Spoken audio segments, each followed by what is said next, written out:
Justice for Germans, in conjunction with Volksfront Media, presents Eisenhower's Death Camps.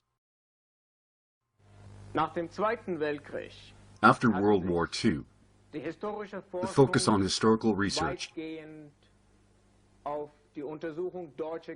inquiring into German war crimes, may have ultimately been caused by the lack of concrete documentation showing the violations of international law committed by the Allies.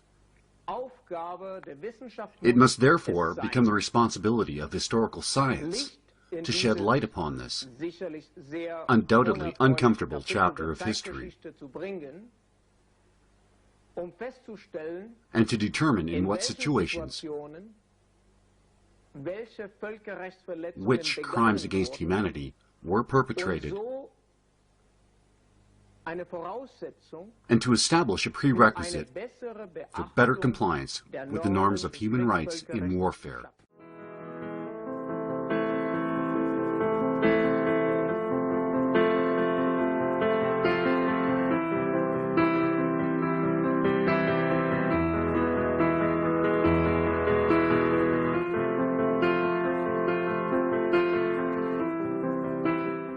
In view of the May 8th celebration in the world and the assertion of an alleged liberation of Germany in 1945, it is the duty of every loyal German to show the other side of the coin. Namely, that in 1945, the Allies liberated millions of Germans, indeed, liberated them from their property, from their homeland, and from their lives. At the end of the war, roughly 11 million German soldiers were in the hands of the Allies. Of those, approximately 8 million in the custody of the British and the Americans. This film addresses the so-called Rhine Meadows camps. We loyal Germans do not celebrate an alleged liberation on May 8th. Instead, on this day, we mourn the German victims who were exterminated after the war by starvation, hypothermia, and other methods of murder.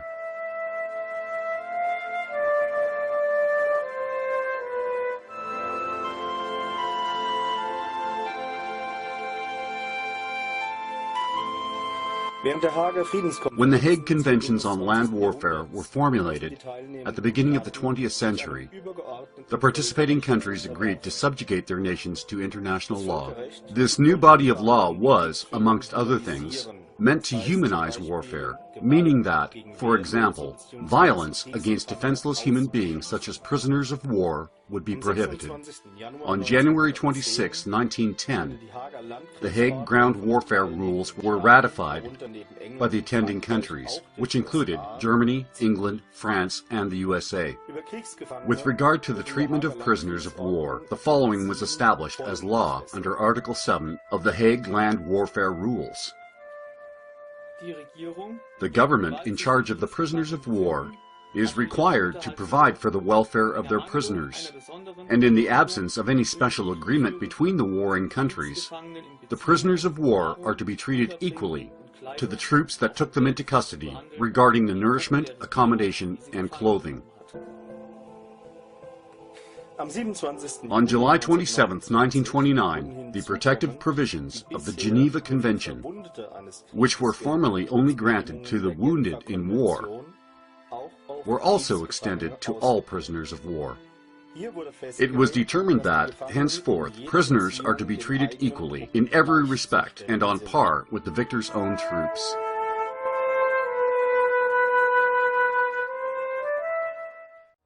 In March 1945, the Americans crossed the Rhine. 6 million German soldiers are taken prisoner. On one day alone, a group totaling 300,000 surrendered. For them, the war was over. The losers can only hope for humane treatment. But their worst nightmare had just begun. At first, I was happy to be in the West, because we all thought, if we're taken prisoner, we'll be better off with the Americans. And so I surrendered with the hope of humane treatment.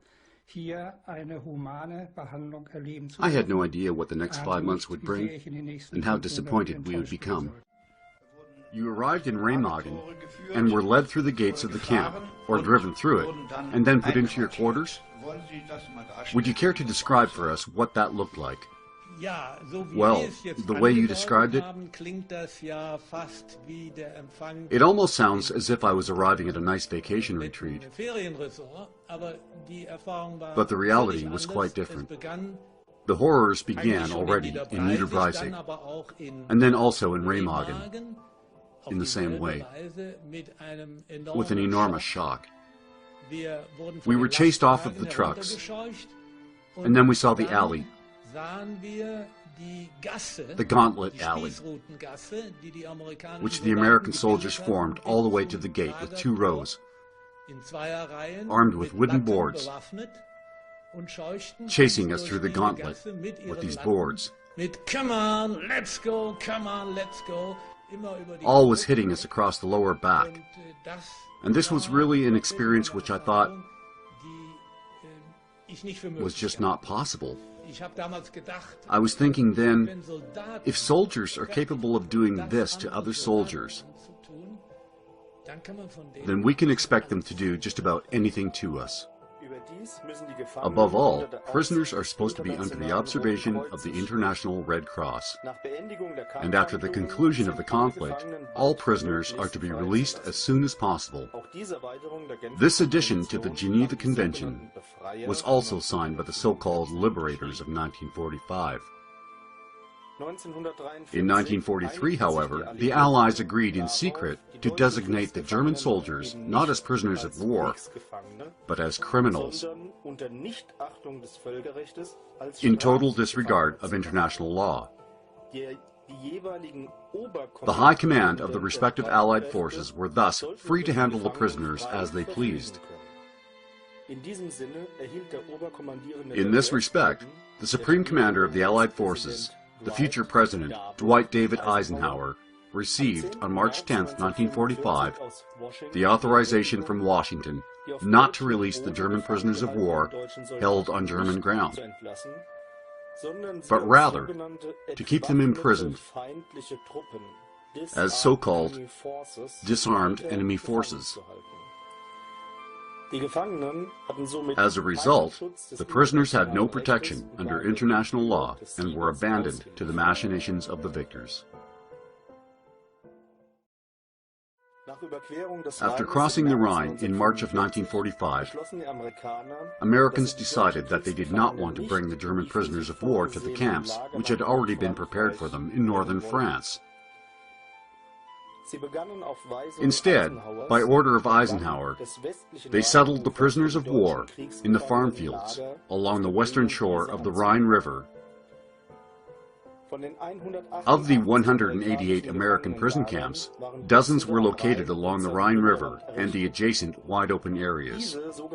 These so-called Rhine Meadows camps stretched from Remagen across Mainz to Bad Kreuznach and all the way across Ludwigshafen.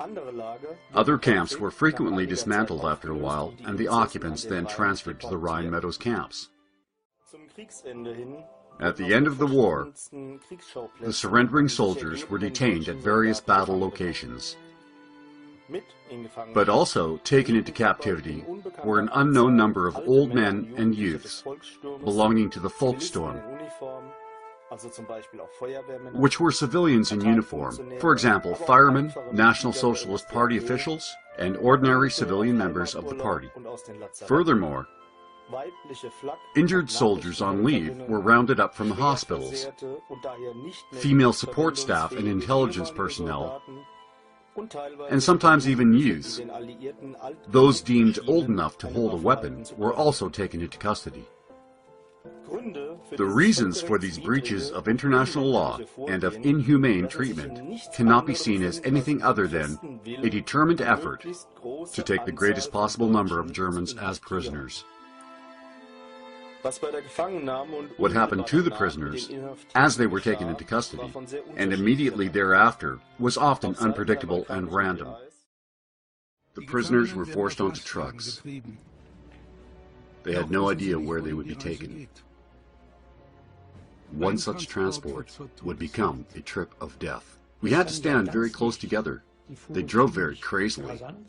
And suddenly, we were tossed about when the truck rounded a curve in the road, and about 30 men fell off the truck, and half of them were killed. Sometimes a comrade would yell when there were apple trees along the road with branches overhead, so that we could duck down. The guy who was in front of me didn't react fast enough. Moving at 60 kilometers an hour, the branch hit him directly in the forehead. He began to collapse, but there was really no place to fall down. As he slowly sank down, his head came to rest between my legs. His skull was cracked wide open. He was finished. The trucks would arrive at the entrance, and the gate would be opened, with lots of commotion, screaming and shouting, and the prisoners were driven out, being smacked with batons. And my first impression was that we were now like farm animals, going into a slaughterhouse. It was really horrible, as everyone tried to run and duck. And it was especially bad for the amputees, some of whom had lost their prosthesis, and were then even beaten with their wooden limbs. Without any regard to uniform, rank, or age, everyone was driven into the cages. We certainly didn't expect to be loved, and we had no expectation that they would be very gentle either. Laverne Keats, former guard at the Remagen camp, remembers how it was. We were all very concerned and worried. I had heard about the Volkssturm and the so-called werewolf groups, and so we had to protect ourselves. We were rough with them. We rounded up everybody and brought them all into the camps. The Americans are obviously not prepared to deal with the swelling numbers of prisoners. A dog in a doghouse would have had it better. He's got shelter, a roof over his head. He has maybe some hay. The fact is that for whatever reason, however they justified it to themselves, we were handled worse than animals. The conditions quickly become a living hell.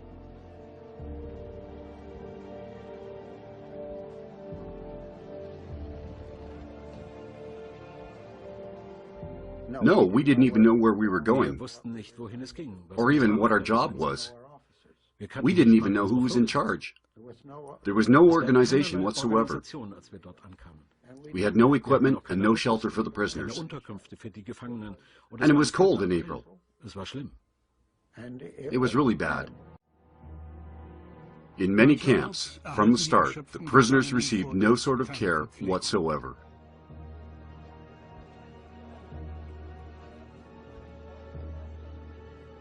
In the first few days, we received nothing to eat or drink. And for the first time in my life, I had to experience men drinking their own urine. I even ate grass, like the others, but the human digestive system is not meant for that. To my understanding, it was because the German civilians and the refugees had so little to eat that Eisenhower did not want to feed the soldiers any better than the civilian population, that he was worried about the overall food supply for the coming fall and winter of 1945. But that was a big lie. The civilians were being systematically starved under the Morgenthau Plan. It is impossible to determine the exact numbers of prisoners in the camps, since the Americans deliberately failed to register them. Only in isolated cases were the incoming and outgoing numbers actually counted. The International Red Cross would have had the ability to take on this work, but they were denied access to the camps. It is estimated that, between April and September of 1945, well over 5 million prisoners were detained in the Rhine Meadows camps. The American GIs conducted themselves very harshly in an effort to convey to the German soldier that he was completely defeated. We have documentation of physical abuse in every form imaginable, with the intention to cause death both before and after the capitulation, with mock executions, nightly arrests of young boys who were dressed only in pajamas, but also, though less frequently, more correct behavior by the GIs. Independent of all this, most of the German soldiers claim that, after their capitulation, they had been repeatedly and systematically plundered by the American soldiers. The Americans stole their watches, their cameras, even their wedding bands. It is no wonder that, in bitter irony, the letters USA were translated into Army of Watch Thieves in the German language. The first thing was, I had to give up my watch. And the thought came over me, these rich Americans are going to steal our watches? That was pretty strange. But it was continuous. The luxury of having your own watch, which every German boy received for his Holy Communion or confirmation, was apparently not something the American soldiers had had. Additionally, the prisoners had to frequently give up their own personal belongings, including shaving utensils, mess kits, rain gear, and tarps. The camps. Most of the Rhine Meadows camps were constructed for about 100,000 men. The actual camp was a large square, open field, surrounded by barbed wire fencing and divided into cages. Such cages usually had a length and width of about 800 square feet.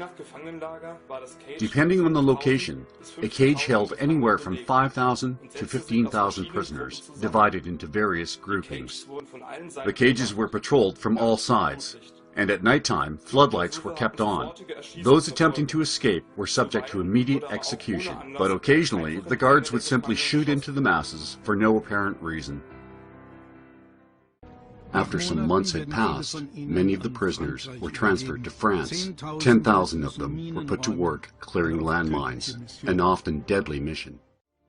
1 million German soldiers are condemned to live here for many months at a time, cut off from the world in the open fields between Bad Kreuznach and Wese. For Hitler's former soldiers, the war is now over, and they just want to go home. The wait itself becomes a form of torture. But just how was one expected to survive in an empty, muddy field? I saw one comrade laying down in his hole. We had dug these holes about 6 feet long, 3 feet wide, and 3 feet deep. It was a completely barren field, without shelter, not even a blanket, nothing. I said to this guy, "What's with this hole?" He said, "Well, another guy just died about an hour ago. You may as well take it before someone else does. Otherwise, you'll have to dig your own." So I said, "Okay," and I climbed into the hole. I thought, what the hell? What else is there? This is now your bed, your home. It's all you have. In order to protect themselves from the elements, the prisoners dug these holes with bare hands or empty tin cans.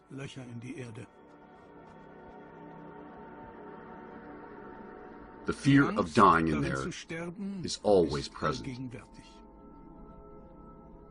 Down there it was warm. And at nighttime, because of the floodlights and all the noise, one couldn't sleep. But when the ground became wet, you'd be buried under an avalanche of mud weighing many hundreds of pounds. A comrade was hopelessly buried that way. There was no way that we could get him out. In other separate camps, hundreds of females were also held prisoner. Among them, Luftwaffe support worker Lotte Schutz. It was raining terribly. We were lucky and happy to have a warm coat. And after about 10 days, they brought us some tents, but only for the women. But the men had nothing. It was just horrible. Cold and rain set in and enveloped them. There were outbreaks of typhus and cholera. Simple holes in the ground were dug as latrines. Often they became death traps. Many of the prisoners fell in, and they were never helped. But then they sank down into the cesspit, and they were gone. Nobody did anything to help them. For the women, the situation was also a shameful nightmare. The worst part was at night, when we had to use those open latrines. But even during the day, and you had to go really badly, the Americans would stare, laugh, whistle, and make catcalls. It was awful. Panic and despair begin to set in. Even when food is offered, it is never enough. Soon, these former comrades were fighting each other. The lack of sleep, the permanent thirst, and the chronic hunger would bring a human being to behave like an animal. And it was just horrible. And later, even when the situation improved somewhat, and the first few came in with some hot soup, some of the men attacked them, punching them in the face. I can remember it so clearly now. In 1942 to 44, we saw the Russian prisoners as being subhuman, because they would even eat rats. Now for us, the situation was no different. The conditions, however, were not at all comparable. The hunger now is overwhelming, and so too begins theft. If someone was accused of theft and were caught stealing, they would hang a sign on them saying, "I stole from my comrades," and he was done for. Everyone would punch and beat him. They are now totally at the mercy of their captives and cut off from the rest of the world. Whoever is without friends is doomed. In order to improve their own chances for survival, small gangs began to form. The fear of death is overpowering, and their humanity falls by the wayside. They saw and experienced things that still torment the survivors. One guy said to me, "Please, I can't even stand up, I'm so sick." And he was very sick. So I went and got him his meal. And the people there gave it to me. They believed me. And he was so sick, spitting up blood, and eventually he died. But he slept beside me for 10 days like that, which was not good, or very nice to be around. But I continued to get food for him until I personally couldn't stand it anymore, and just had to move away from him, out of that hole. We were located in smaller camps.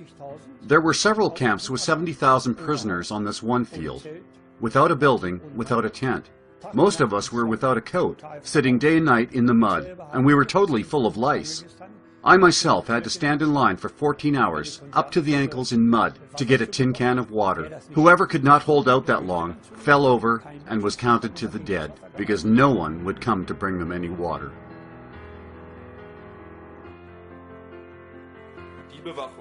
The security measures.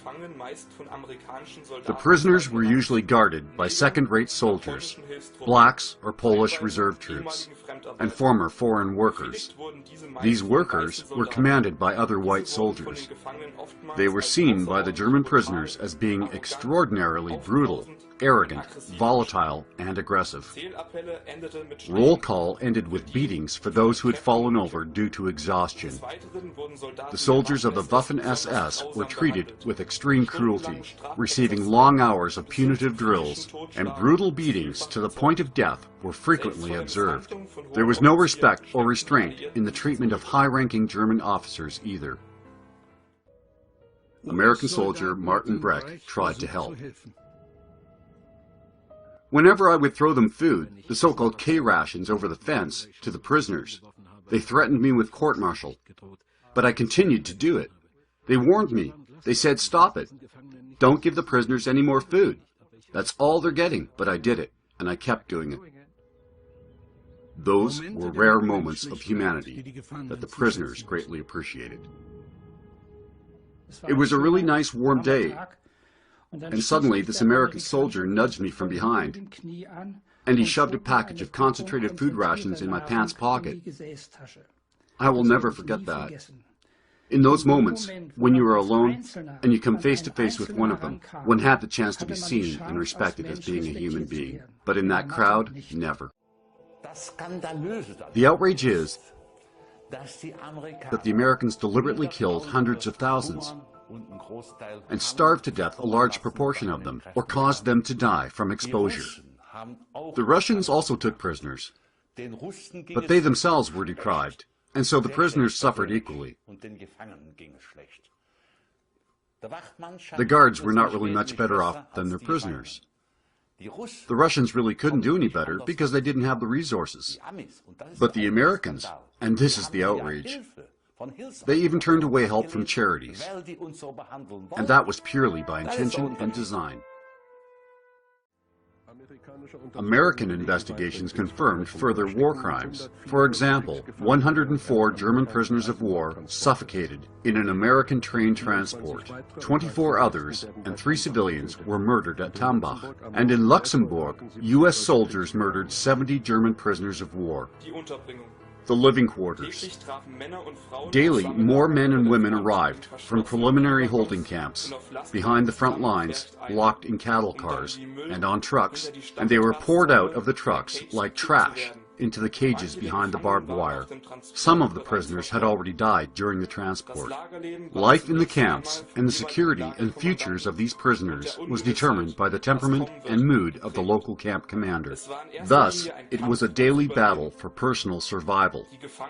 The prisoners lived through burning heat in the summer and sub-freezing temperatures in winter, on the bare ground, in fields which quickly turned into mud in the rain and the snow, without any shelter over their heads. And we just stood there on the field, and after 3 days, it was a wasteland of mud. I can't even remember now if it really was a meadow or a field. During the 4 months under the American command, each prisoner had roughly 8 to 10 square feet to himself.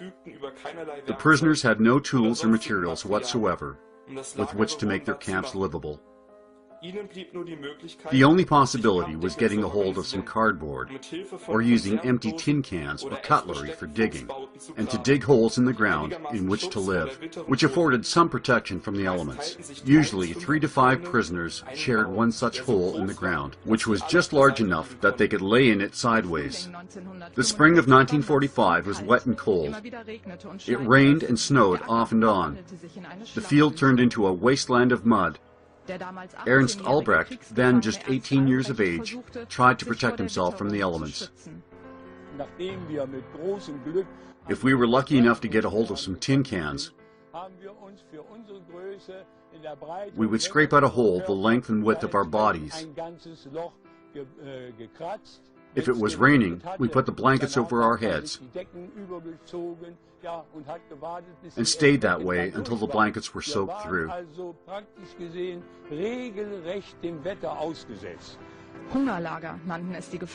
Starvation camp is what the prisoners called it. Often they had only a few crackers and dried beans. There was no access to drinking water. The digging of these holes was forbidden time and time again, and the prisoners were forced to close them back up. Not just because the ground holes were dangerous, as the rainwater saturated them quickly and they collapsed, but occasionally they would send bulldozers through the camp to seal up the holes, along with the inhabitants within them. Tents were never given out, even though there were plenty of them, in the depots of both the German and U.S. armies. About 40% of the prisoners lived like this in these dirt holes. Only about 5% were lucky enough to have a tent, and the rest of them camped out on the ground. We lived, and myself personally lived, for 4 weeks on the fields, others much longer. In the springtime, when, after a warm spell, there would follow the typical March-April weather, cold, damp, and rain. And since we could not sit down anywhere, we stood most of the time, or just walked back and forth. You didn't have any waterproof clothing, raincoats, tarps, etc., with which to protect yourselves from the rain? On average, I must say that most of them, although I cannot be absolutely certain, had nothing but their regular uniforms. They didn't even have overcoats because they were usually taken from them. There were a few who might have had a tarp, but really only very few. I myself, by sheer luck, received a good motorcycle jacket in the last few days of the war. But they took it from me when I was taken prisoner. But then I managed to steal it back from the heap of coats just as we were marched off. So in that regard, I was a little more fortunate than others. There was only mud. There was no dry place. And since there was only mud, we could only wander around, even at night. But at some point, sleep overcomes you. And so I closed up my coat on the top, just like a pair of pants with a band on the top, and I would let myself drop into the mud, in the hope that I would be able to sleep for a few hours before my feet would begin to freeze. After much delay, we finally had one latrine in every cage. The longer the condition of starvation continued, the weaker the prisoners became. At first, men would help an ill comrade to the latrine, but later they were all so weak that they just relieved themselves wherever they happened to be.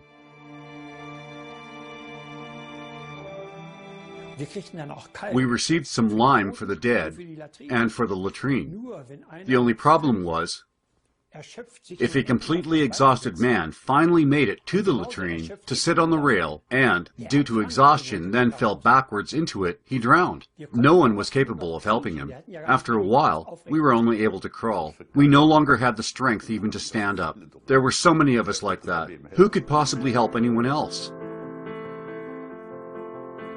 It took a long time to get a water station set up.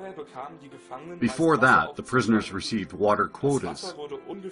The water was taken unfiltered from the Rhine River or a nearby creek and then pumped full of chlorine to prevent epidemics. For a prisoner to get water, it usually meant that he had to stand in line for hours, even though he was already totally exhausted. Sometimes it took up to 10 hours to get a tin cup of water. Because of their great thirst, some of the prisoners drank from mud puddles, resulting in severe sickness. Their thirst was especially torturous in the summer months, when they were exposed to heat and sun without interruption. A person needs about 1,200 calories during rest. A working man between 2,000 and 3,000 calories per day.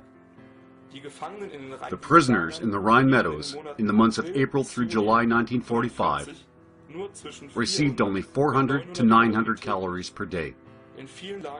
In many camps they received no food at all on Sundays, and the new arrivals had to wait from 2 to 4 days before getting any food. And in this tin can, I had about this much of the food mash. Maybe you can appreciate what it means when I say that for 4 weeks I had no bowel movement. That's how little food I got. And when after 4 weeks I pressed out this hard black stuff, I passed out, and I would have almost drowned in that cesspool, just missing it by a hair's breadth. How many calories do you think you had every day? I've researched this, comparing it to the modern calorie tables. And I concluded that on this day, on this first day, which was relatively ample in comparison, we received, besides the 2 raw potatoes, perhaps 500 calories. With the potatoes, it then came to 700 calories. And if we found a fire to put the potatoes into some ashes, that helped. And how many calories does a man need basically to survive? 2,000. One possibility to get additional food would have been through support from the residents of the nearby villages. But the residents were forbidden under penalty of death to provide food to the prisoners. The German government was ordered to instruct their people accordingly. If anyone did try to take some food to the prisoners, he would be driven off or shot by the fence in front of the starving prisoners. There was no medical care in the beginning. and there was no medical equipment set up. And the Americans did not allow German doctors to practice. And if they did so anyways, then it was only from their own resources and without medications and equipment. They could only help with advice or to try to mitigate the pain. The International Red Cross, as mentioned, was not allowed access to the camps. Food and relief supplies, which the Red Cross transported on trains to the camps, were ordered to be returned by Allied Commander Eisenhower. Sick prisoners were not treated in the camps, but were only set aside by the Americans. We can assume that only 20% had a normal amount of food, and that 60% were starving, and 20% had so little food that they died. Camp Kreuznach, the so-called Field of Misery, had a hospital, but they only took patients that would be dead within 24 hours. During the whole imprisonment, the prisoners were under constant stress because they did not know what would happen to them or what was happening all around them politically. They had no idea as to what had happened to their families, and furthermore, they were forbidden to write to their relatives in order to give them a sign that they were still alive. The number of deceased and their fate. First, I need to say that there are no numbers available at all as to the suicides in various forms. Also, no numbers are available about prisoners who died due to the collapse of their foxholes caused by the inclement weather, or those who were bulldozed over lying within those foxholes and who then suffocated in the mud or in the cesspools, or those who died from their injuries. There was only one thing: the will to survive, to make it home someday, or, otherwise, to keel over and die. There are no established numbers of prisoners who died due to punitive measures taken against them, or who were already very close to death and who were sent to an evacuation hospital. Furthermore, there are no records of prisoners that were shot during cases of escapes, or of those who were shot indiscriminately day and night. It was frequently observed that prisoners had to take the clothes off the dead and remove their dog tags and load them onto trucks which had an undetermined destination. A small number of the dead were buried in mass graves right beside the camp. Their clothes were then burned, and the dog tags had to be given to the Americans, who did not give them to the Red Cross, but deliberately melted them down. And here in this field that has since been built upon, you no longer see what really happened here, with all the time that has passed. But here rest an unknown number, thousands of those poor individuals who had been penned in, out in the open, without water and food. In the camp Bretzenheim, for example, there were 3 variations of graves without names. There were graves for those who apparently aroused the anger of the guards. The next one was for those who, for some reason, resisted or who were shot during an escape. The third one was for those who fell into the cesspools or who had been shot in willful random shootings. According to the Americans, only 3,000 prisoners lost their lives at the Rhine Meadows camps, which would be a ratio of not even 1 per 1,000. This data refers to persons who died of their illnesses or due to the refusal of help. Today we have, in a 12-month period, approximately 15 deaths per 10,000 people due to illness for people in the range of 20 to 40 years of age. In these cases, we can assume that these people had had enough food, clothing, a stable place to live, and medical care. Now, compare those to the prisoners who had almost no food and no medical care, and who lived in open fields. Considering these environmental factors, these official numbers are nothing but a sick joke. The unbiased French-Canadian journalist James Bach, in his book Other Losses, determined that the number of the dead to be over 1 million in the Rhine Meadows camps. But where are these victims? In the areas around the former camps, tens of thousands lay buried, but not hundreds of thousands. Where did the U.S. Army trucks take all of these many corpses? Here it is conspicuous that these U.S. trucks came fully loaded with provisions and supplies from the main supply center in Antwerp, and then returned there empty? No, full of German corpses. Only this would explain the fact that, in Belgium, there are a large number of unidentified corpses of German soldiers and civilians buried there, who could not possibly have fallen in battle during the comparatively short duration of those battles. The Belgian war cemeteries are full of unidentified corpses because their dog tags had been removed, and they were dumped like garbage left and right along the roadside in the woods on the way to Antwerp. Thus, we now accuse you, as to this lie, that we were somehow liberated from something horrible. The fact is, something horrible befell us. 7 million Germans lost their lives during the war. But now, please take note and remember this as the answer to those who would tell you lies. 12 million Germans were murdered after May 8, 1945, and the 1 million who were murdered here, not in Meadows, but in the sludge and mud of farmlands by starving them to death within only a few short months, also belong to this number. Tell us, what persuaded the Americans to incarcerate so many innocent people, and for another, to keep them locked up under the conditions presented here? Why were the prisoners not registered?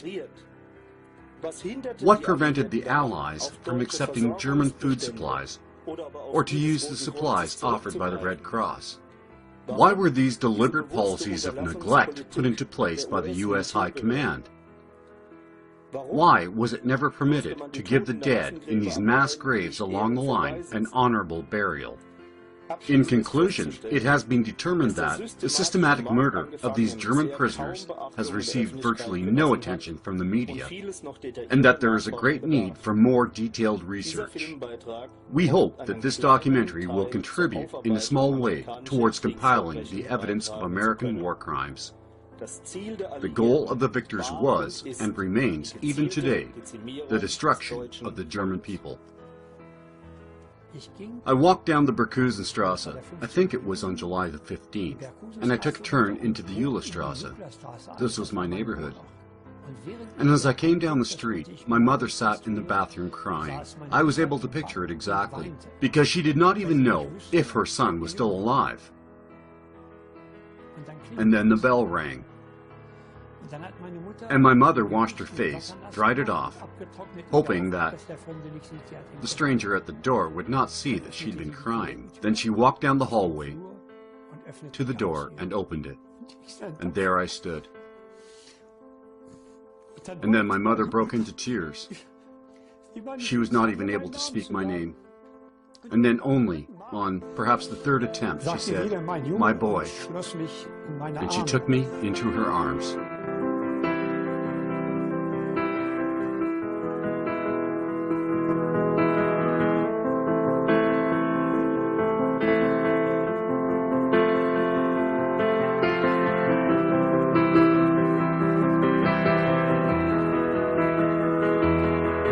Truth is differentiated from half-truths in that it comprises the entire reality.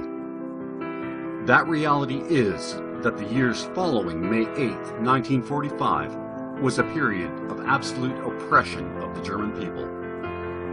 The experience of the Germans in the occupation zones of the Soviets, French, and Americans was absolutely horrible, and only slightly better in the British zone. After the 8th of May 1945, over 12 million Germans died as a result of crimes committed by the victorious Allies. Millions of German prisoners of war were murdered in cold blood in the Allied prison camps. A total of 16 million Germans were forced to flee from Eastern Germany and Eastern Europe, or were systematically driven out of their homes and off of their land. The most shocking part is perhaps the methods that were used to force them out. These expulsions were carried out with unimaginable cruelty. Millions of German citizens were murdered on the spot in their hometowns, or murdered as they tried to flee, or they simply did not survive the journey.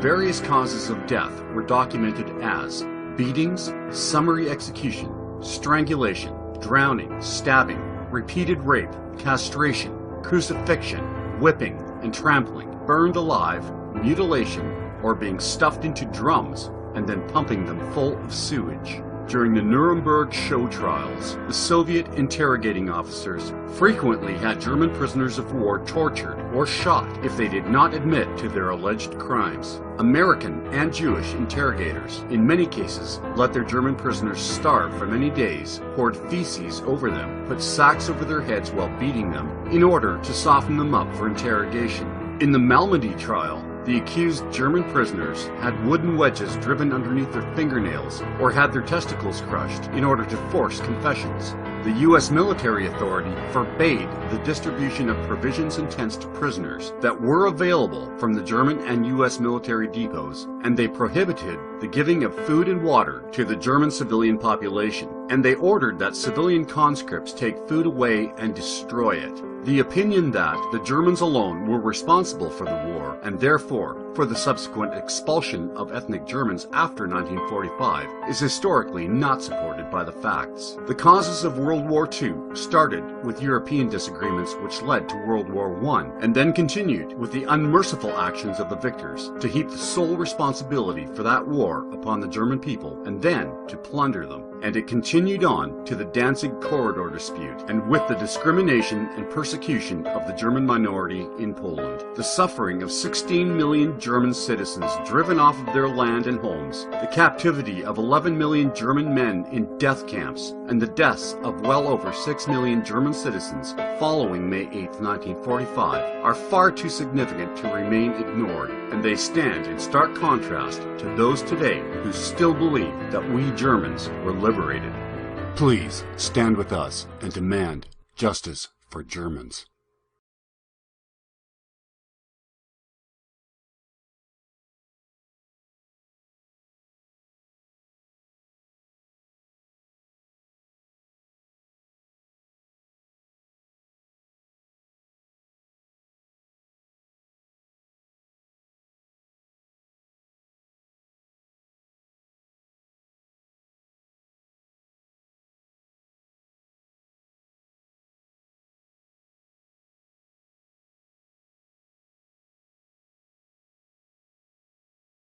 Today, I'm going to share some details about World War II that many of you might not have heard before. I base this information on the hundreds of hours of research that I have done. I base it also on an accurate knowledge of history, on evaluating both sides of an issue, and on my general observations, and last but not least, my common sense. Eisenhower's death camps. Usually when we see the words concentration camp, we naturally associate them with the highly publicized camps of Nazi Germany. Yet, the Nazis did not originate the calculated concentration of people for political, criminal, or cultural reasons. Establishment historians and others routinely conceal the utilization of the ongoing mass incarceration against America's indigenous population. In 1898, the U.S. military used what they called pacification camps in the Philippines. The British, with whom we have some sort of special relationship, used concentration camps to control the dissident civilians in South Africa during the Second Boer War between 1899 and 1902. Britain was attempting to seize their land and primary resources. The population limit of those camps was 117,871. Within 14 months, 20,117 people died. Dwight D. Eisenhower, a notorious womanizer, was friends with Roosevelt's daughter Anna, who introduced him to her father. FDR and Eisenhower had similar worldviews, even from some of the same sources. Eisenhower, like Roosevelt, was a protege of Bernard Baruch, a very, very rich banker. Regarding his admiration for his mentor, on August 5th, 1952, the Veterans of Foreign Wars awarded Eisenhower, then campaigning for the presidency, the very first Bernard Baruch Peace Medal. Why is it that war hawks always win peace medals? Eisenhower responded to the honor by saying, and I quote, "I was one of those who, for the past quarter century, has had the privilege of sitting at his feet," meaning Baruch, "and listening to his words of wisdom, words that still are mighty," unquote. In the same speech, he said that he endorsed the same policies that Baruch had been urging for years. After Eisenhower became president, he promoted many of Baruch's policies, including Baruch's United Nations plan for total disarmament, perhaps to accommodate the Cold War charade. That plan was actually a Rothschild plan. Disarming always leads to rearming, which always produces huge profits for the military-industrial complex. You know, the one that Eisenhower warned us about in 1961. In 1941, Eisenhower initially met Harry Hopkins, Roosevelt's banker-assigned presidential handler. Hopkins may have influenced Roosevelt regarding Eisenhower's meteoric military career. Within a short time of meeting Hopkins, top military leaders closely associated with the White House promoted him over several better qualified officers who actually outranked him. They elevated him to a full colonel in March 1941 and to brigadier general in September 1941. Keep in mind that this was before the attack on Pearl Harbor and before the U.S. entered the war. By February 1942, through the influence of General George Marshall, a Pilgrims Society member, they appointed Eisenhower to Assistant Chief of the War Plans Division. He helped plan the assaults against Japan and Germany. In March 1942, they appointed him as the Chief of Operations Division, War Department General Staff. In June 1942, they made him the Commanding General of the European Theater of Operations, stationed in London. Then, in his spectacular ascent, they advanced him to the position of Supreme Commander, Allied Expeditionary Force for the invasion of Europe, scheduled for December 1943. In February 1944, they designated him as the Supreme Allied Commander of the Allied Expeditionary Force. In January 1943, Stalin, Roosevelt, and Churchill had met in Casablanca to discuss Germany's unconditional surrender. This is an ominous term and a factor in total war, meaning a war where the aggressors target the entire population and a nation's non-military civilian infrastructure. Unconditional surrender includes total submissiveness after the battle and the complete eradication of the existing government. It also means relinquishing all treaty rights, such as the treatment of prisoners according to the Geneva Conventions. At the end of 1943, at the Soviet embassy in Tehran, Stalin and Roosevelt drank a toast to the deaths of 50,000 German officers who they laughingly thought that the Allies should immediately shoot at the conclusion of the war. In a letter to his wife, Eisenhower said, and this is a quote, "God, I hate the Germans. Why? Because the German is a beast," unquote. General Eisenhower, with the opening of the Ruhr operation, said, and I quote, "Our primary purpose is the destruction of as many Germans as possible.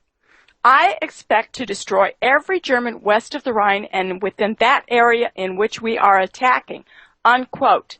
Treasury Secretary Henry Morgenthau, Jr., who served as the Secretary of the Treasury from 1934 through 1945, worriedly told Roosevelt, and I quote, "No one is studying how to treat Germany roughly along the lines you wanted, unquote. Roosevelt said, and I quote, "We have got to be tough with Germany, and I mean the German people, not just the Nazis.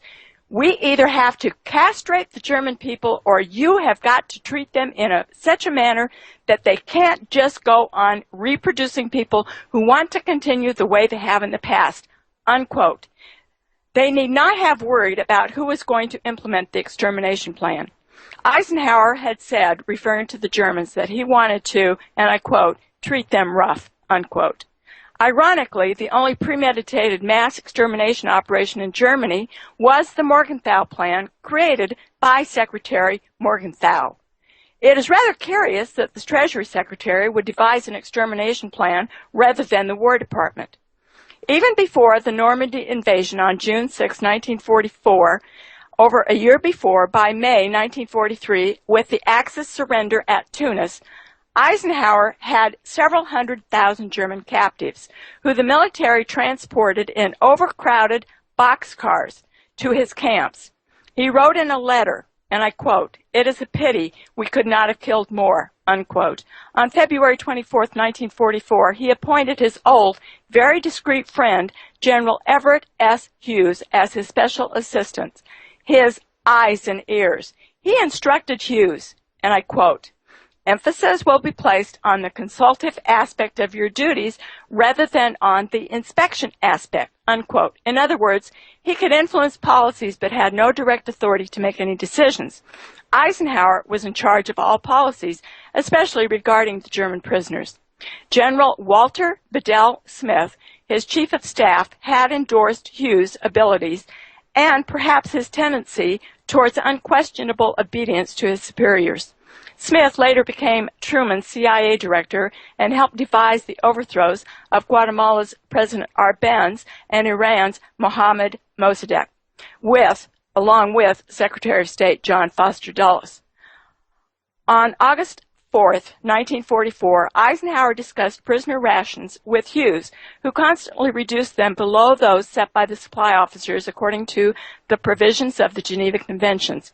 Prerequisites Eisenhower had already dismissed before the war ended or before Germany even surrendered. On September 16, 1944, Churchill and Roosevelt agreed to implement the Morgenthau Plan, which included the complete destruction of German industry, another stipulation that was contrary to the Geneva Conventions. Eisenhower, probably for publicity reasons, something he did quite frequently, gave what is obviously a very hypocritical speech in March 1945, asserting that the U.S. would honor the Geneva Conventions with regard to humane treatment of all German prisoners. The U.S. had signed the conventions along with 46 other countries on July 27, 1929. Immediately thereafter, on March 10, 1945, Eisenhower quietly signed an order proposing, and I quote, "a startling departure from the Geneva Convention," unquote. He suggested a new class of prisoner, disarmed enemy forces, DEFs. Prisoners the Army would not feed. Get that? They would not feed after Germany's surrender. Altogether, the Allies had between 7 and 8 million German prisoners. They captured 4.2 million before the new DEF status, similar to another type, surrendered enemy persons, SEFs.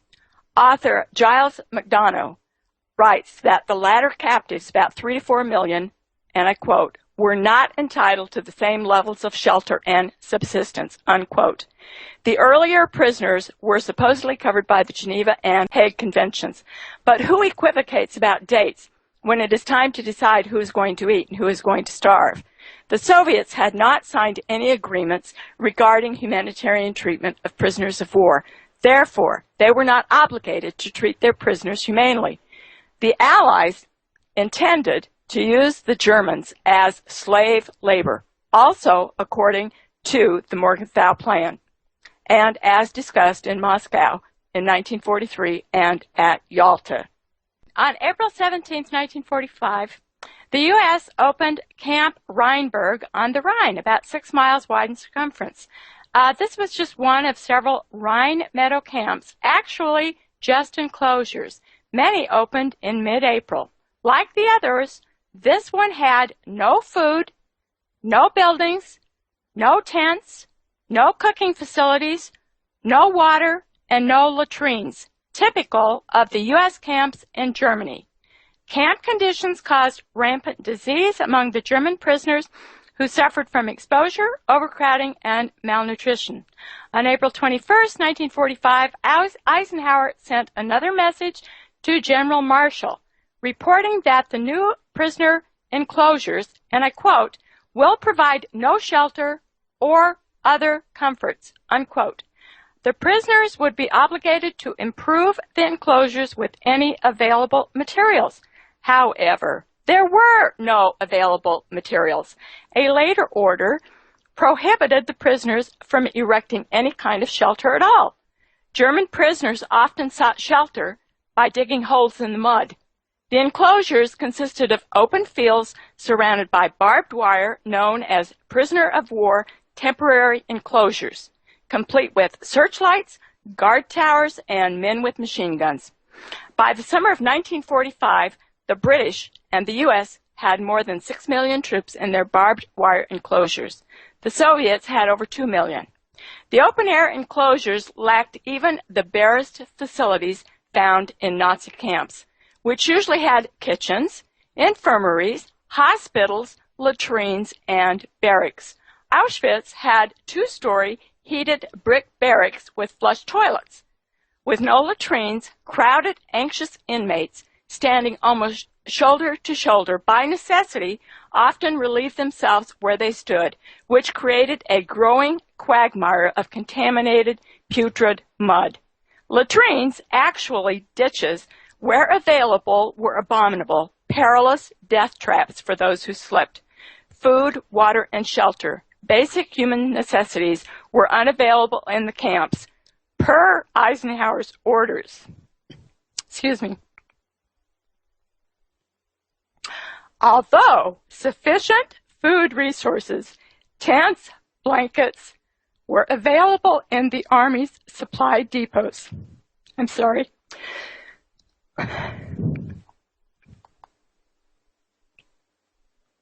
On April 22, 1945, the U.S. had in Europe 50 days worth of 4,000 calorie rations to feed 5 million people and other lower calorie rations for an additional 50 days. They had the food. They just chose not to give it. Author James Bach wrote, and I quote, "In April 1945, hundreds of thousands of German soldiers, as well as the sick from hospitals, amputees, women's auxiliaries, and civilians were caught. One inmate at Rheinberg was over 80 years old. Another was aged 9. Nagging hunger and agonizing thirst were their companions, and they died of dysentery.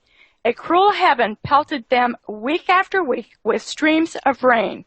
Amputees slithered like amphibians toward the mud, soaking and freezing, naked to the skies day and night, and day after day, night after night. They lay desperate in the sand of Rheinberg, or slept exhaustedly into eternity in their collapsing holes," unquote. George Weiss, a survivor, reported that the absence of water was the worst thing of all. And he said, and I quote, "For 3.5 days we had no water at all.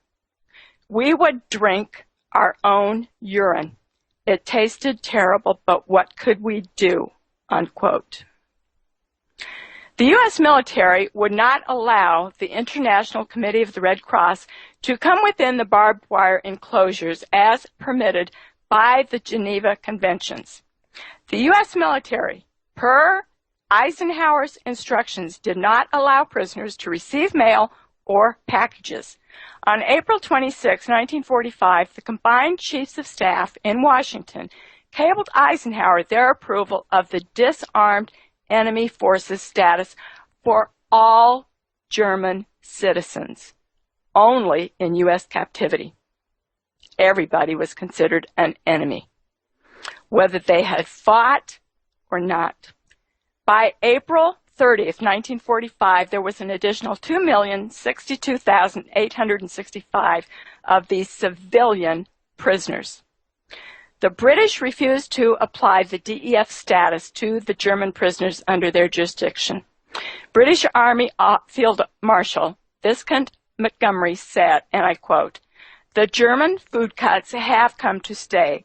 We will keep them at 1,000 calories. Britons get 2,800.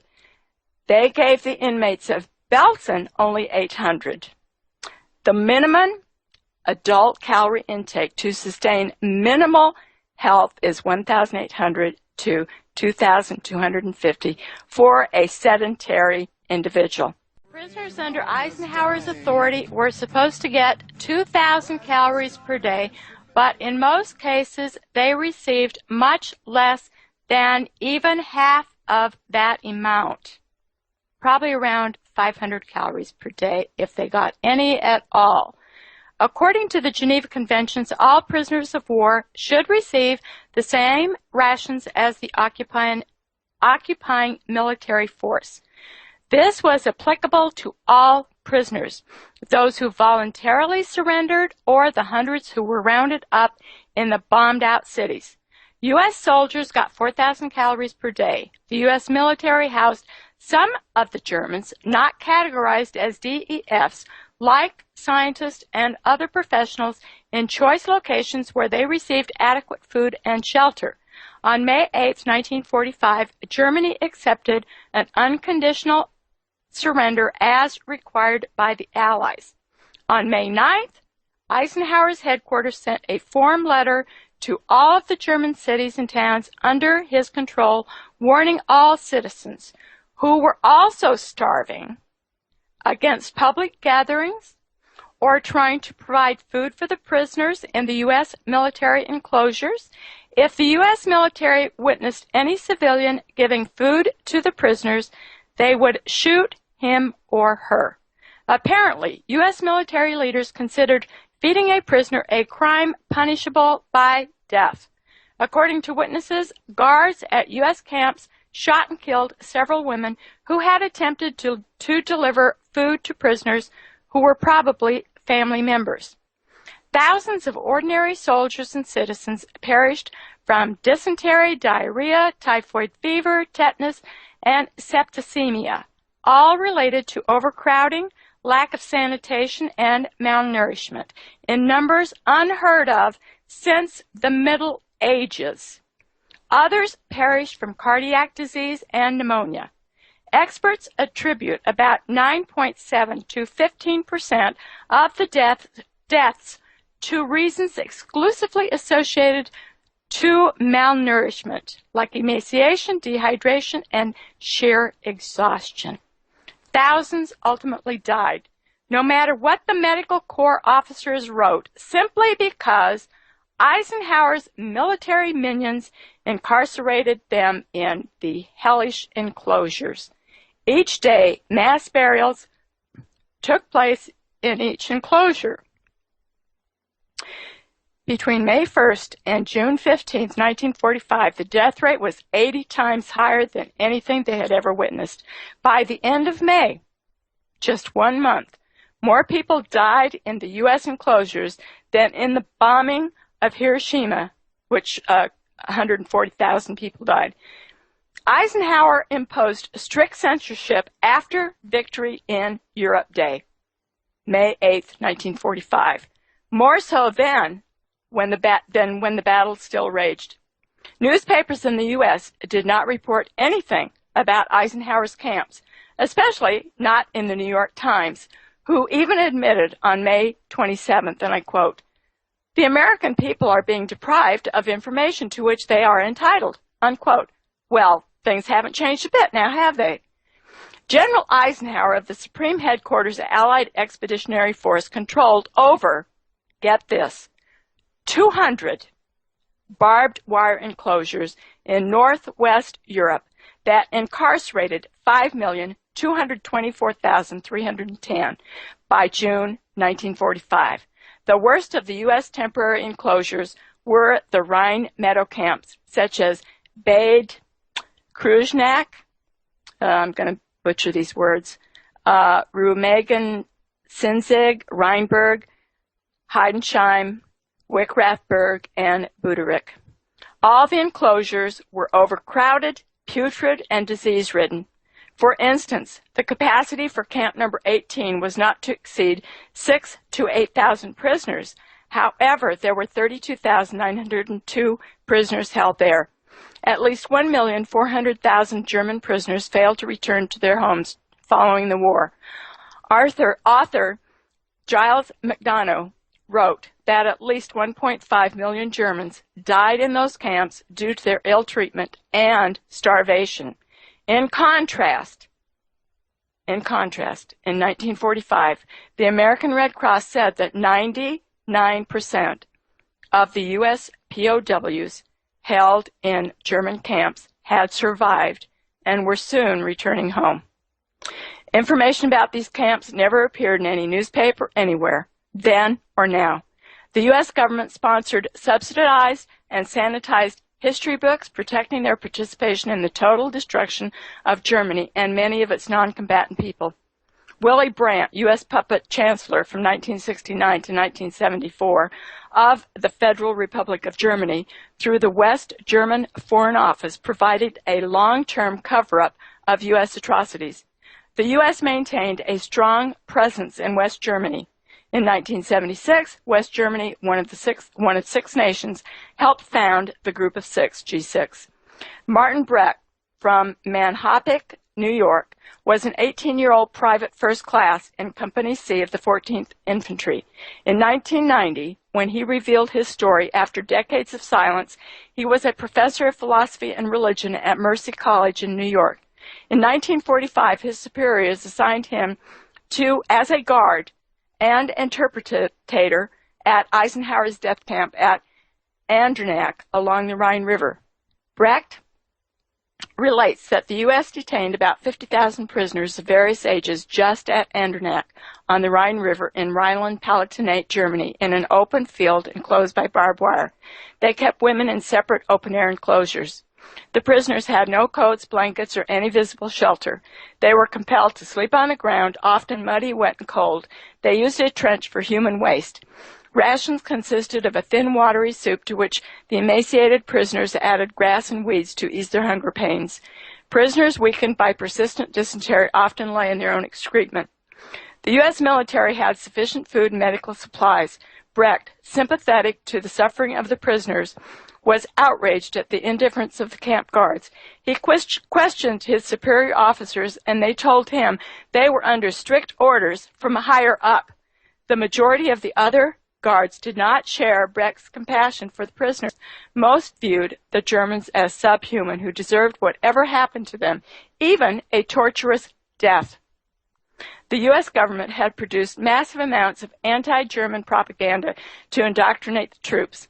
Guards had read the racist articles in publications such as the Stars and Stripes, a GI newspaper filled with reports and graphic photos about the German concentration camps. This inflamed some kind of self-righteous indignation that eased their own perpetration of the very same behavior they vehemently denounced.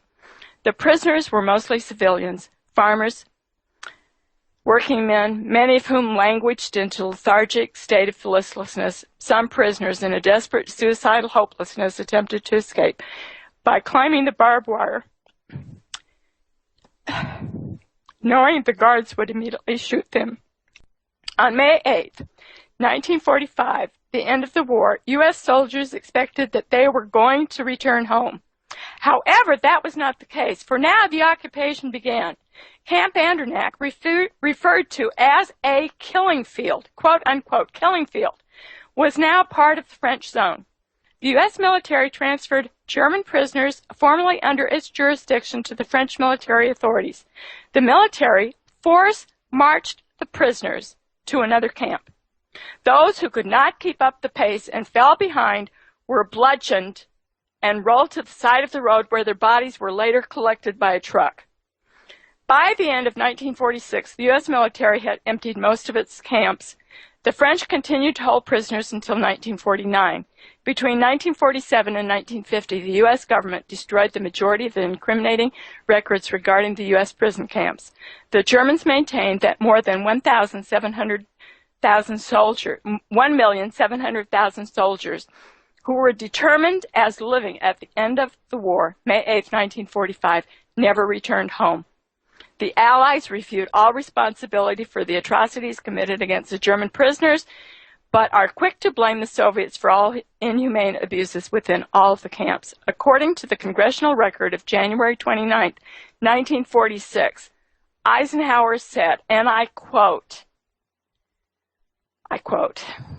"While I and my subordinates believe that stern justice should be meted out to war criminals by proper legal procedure, we would never condone inhumane or un-American practices upon the helpless, which is one of the crimes for which those war criminals must now stand trial."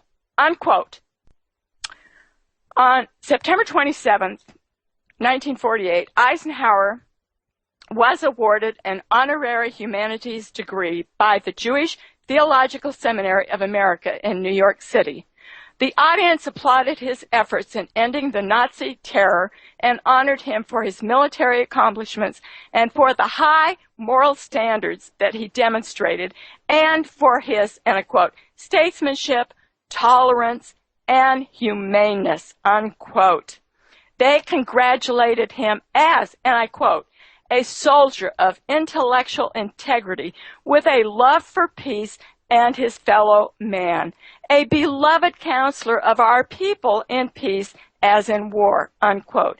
In his acceptance speech, he acknowledged his conviction of what Americans believe in, regardless of, and I quote, race or creed. He said, and I quote, "Our Army fights to defend our way of life, freedom for each of us to worship God in his own way," unquote. He said that ancient Jewish leaders, and I quote, gave birth to the doctrines that the American Army fought to defend. I wonder if he's talking about those in the book of Esther.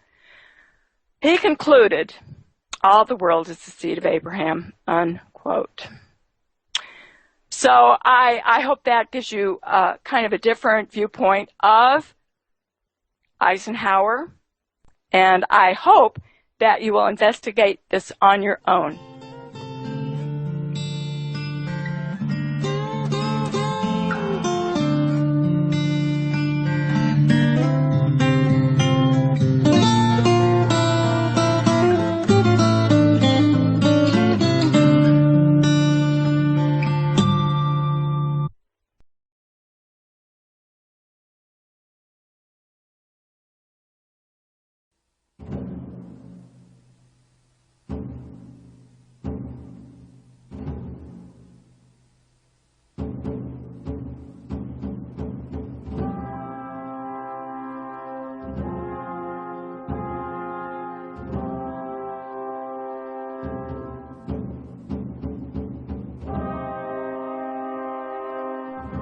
Seit Jahren organisiert das Gedenkbündnis Rheinwiesen. For many years now, the Rhine Meadows Memorial Society has organized an annual march in honor of the victims who were captured, degraded, tortured, and murdered along the banks of the Rhine River following the so-called liberation by the Allies on May 8, 1945.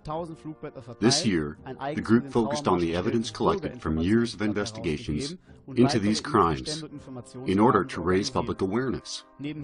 Many thousands of informational flyers were handed out to citizens at information booths which they had organized. The group also had to wage a legal battle against the local city authorities who had banned the march, and they were successful. Finally, on March 19, 2011, in the city of Remagen, the march organized by the Rhine Meadows Memorial Society proceeded. Around 300 people gathered in various locations where the World War II Allies had committed these atrocities. both to remind the victors of their crimes and also to pay their respects and to give honor to the untold numbers of victims of these atrocities. It is said that a folk, a people, is only worth as much as the honor it bestows upon its fallen. This phrase drew the ire of left-wing extremists who had arrived and attempted to disrupt and provoke the marchers, attacking them as well as police officers who were trying to keep the peace, pelting them with bottles and other projectiles, but they did not prevent the march.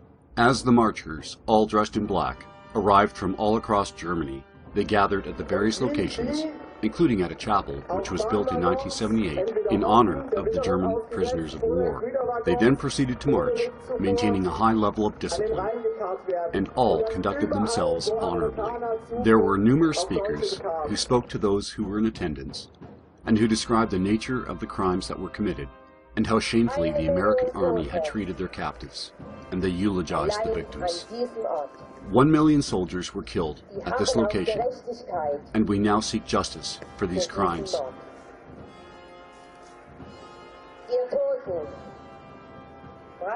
It is our sacred duty to honor the victims and to never forget them.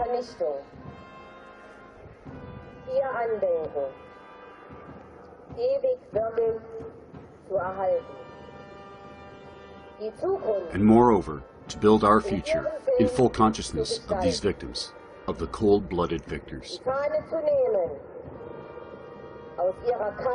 And we must not be distracted or persuaded to forget them, but to always give honor to those who fought for us and paid with their personal sacrifices and their blood for our freedom and our fatherland. Den sie bezahlten mit ihrem Leben, den Traum, den sie heute an uns weitergeben.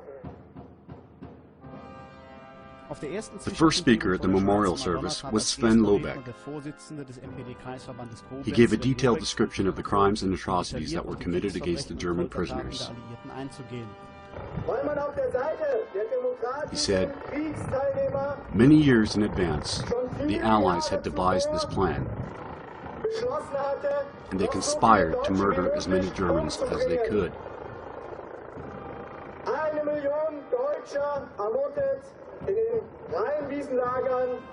1 million German victims were murdered in the Rhine Meadows death camps. Next, Ralph Tegethoff spoke, and he stated clearly that these death camps had been built after the capitulation, which, so we are told, had ended the war, and as such, they made a total mockery of the surrender and of themselves and their stated intentions for waging that war. He said, "We have received an order. This order came from no man nor woman. This order came from our conscience, to come here and to participate here today."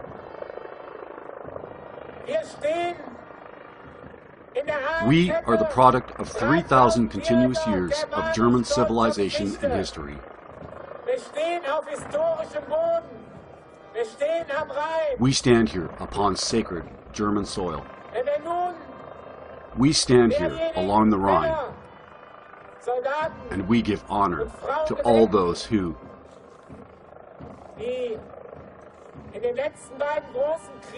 in 2 world wars, sacrificed their lives, their blood, their limbs, and health for the perpetuation of the German folk. And we now conduct ourselves as honorable soldiers. And in so doing, we are at one with those who went before us. Also in attendance, as an honored guest, was one of the few remaining survivors, Lieutenant Katte, who described his life as a soldier and finally paid his respects to his fallen brothers and sisters. Finally, the leader of the NPD party in the state of Rhineland-Palatinate, Dorothee Armestoff, spoke, and she read a poem as 2 members of the procession laid a wreath in honor of the victims. In her closing words, she said, "Now, let us swear, each of us here, to you, our fallen ones. You fought for our folk, and we will remember it always." Ich rufe At the end of the ceremony, there was a roll call for each of the names of the historical German armies and their various branches dating back hundreds of years through to the Second World War, as well as the civilian victims of the Allied terror bombing campaign, the German expellees who were driven from their homes,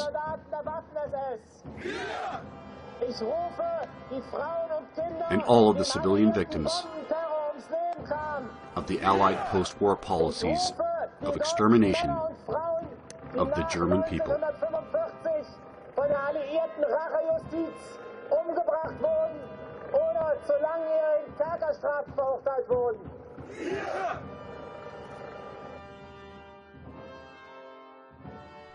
The attendees then solemnly filed out in 3 rows and continued their peaceful march.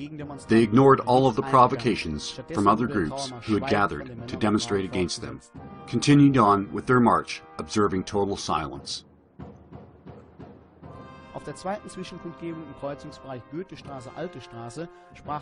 At another location in the city, several other activists spoke to those who had gathered there, one from Dortmund, one from Wuppertal, and another from the Rhine region. Sven Skoda was the last speaker, and he said that they had gathered there on that day to speak out, to break the silence, to challenge the lies, to honor the victims and honor our own people, our traditions and history.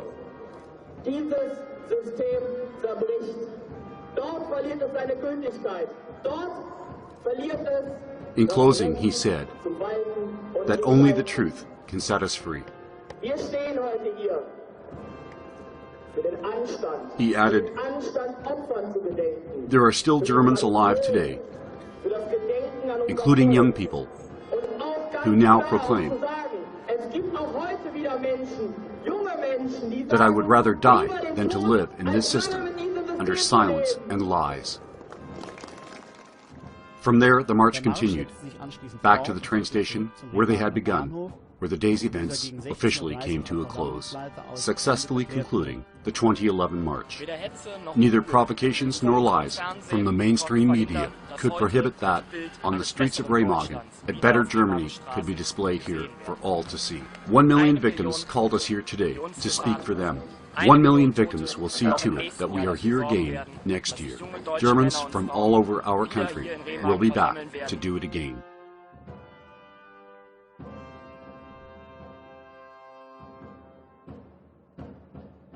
"1 million German victims beg for truth and justice."